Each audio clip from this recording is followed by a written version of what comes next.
कंत्राटी कर्मचाऱ्यांचा लढा. NHM कर्मचाऱ्यांनी पुतळ्याची अंत्ययात्रा काढून व्यक्त केला तीव्र निषेध.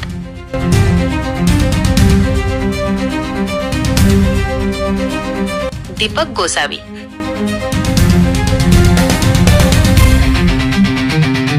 अनेक वर्षांपासून तुटपुंजा मानधनावर आणि कंत्राटी पद्धतीने काम करणाऱ्या राष्ट्रीय आरोग्य अभियान NHM अंतर्गत कर्मचाऱ्यांनी अखेर आपल्या न्याय्य हक्कांसाठी एल्गार पुकारला आहे.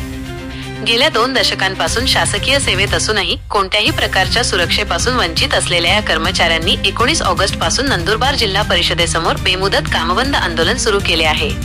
या आंदोलनादरम्यान कर्मचाऱ्यांनी शासनाच्या पुतळ्याची अंत्ययात्रा काढून आपला तीव्र संताप व्यक्त केला. कोरोनासारख्या कठीण काळात स्वतःचा जीव धोक्यात घालून सेवा बजावणाऱ्या या कर्मचाऱ्यांच्या मागण्यांकडे शासनाचे सातत्याने दुर्लक्ष होत असल्याचा आरोप त्यांनी केला.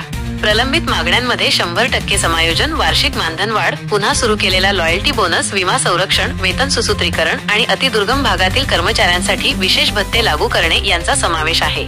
शासनाने 14 मार्च 2024 रोजी 30% कर्मचाऱ्यांच्या समायोजनाचा निर्णय घेतला होता, परंतु 1.5 वर्षापेक्षा जास्त कालावधी उलटूनही या निर्णयाची अंमलबजावणी झालेली नाही. त्यामुळे कर्मचाऱ्यांमध्ये प्रचंड असंतोष निर्माण झाला आहे. आम्ही आरोग्य सेवा समाजाच्या शेवटच्या घटकापर्यंत पोहोचवली, पण आमच्या स्वतःच्या हक्कांची मात्र पायदळी तुडवणूक झाली, अशी भावना एका आंदोलक कर्मचाऱ्याने व्यक्त केली. जर शासनाने तातडीने यावर तोडगा काढला नाही तर संपूर्ण महाराष्ट्रातील आरोग्य सेवा ठप्प होईल, असा स्पष्ट इशारा NHM अधिकारी व कर्मचारी एकत्रीकरण समितीने दिला आहे. हा संघर्ष आता केवळ मानधनापुरता मर्यादित नसून कंत्राटी व्यवस्थेविरोधातील कर्मचाऱ्यांचा आत्मसन्मानाचा लढा बनला आहे.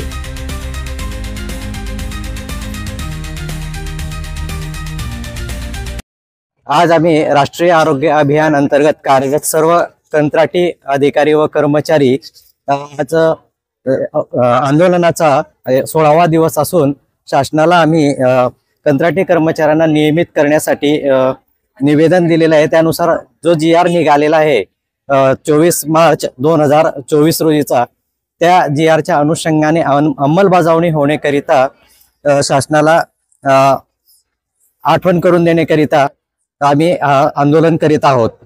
जवळपास 17 महिने होऊन झाले GR निघून, तरी पण अद्यापपर्यंत समायोजन कोणत्याही कर्मचाऱ्याचे झालेले नाही. त्यामुळे आम्ही आंदोलनाचा हा पवित्रा घेतलेला आहे.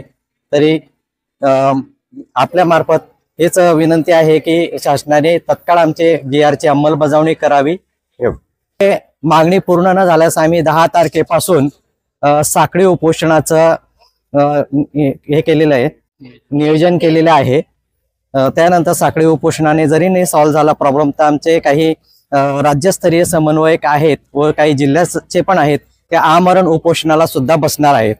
आज शासनाने फक्त एवढंच सांगितले की तुमची कारवाई सुरू आहे, परंतु अद्यापपर्यंत काय कारवाई सुरू आहे ते कुठल्याही प्रकारचं शासनाने एक्सपोज केलेलं नाही किंवा कळवलेलं नाही कर्मचाऱ्यांना.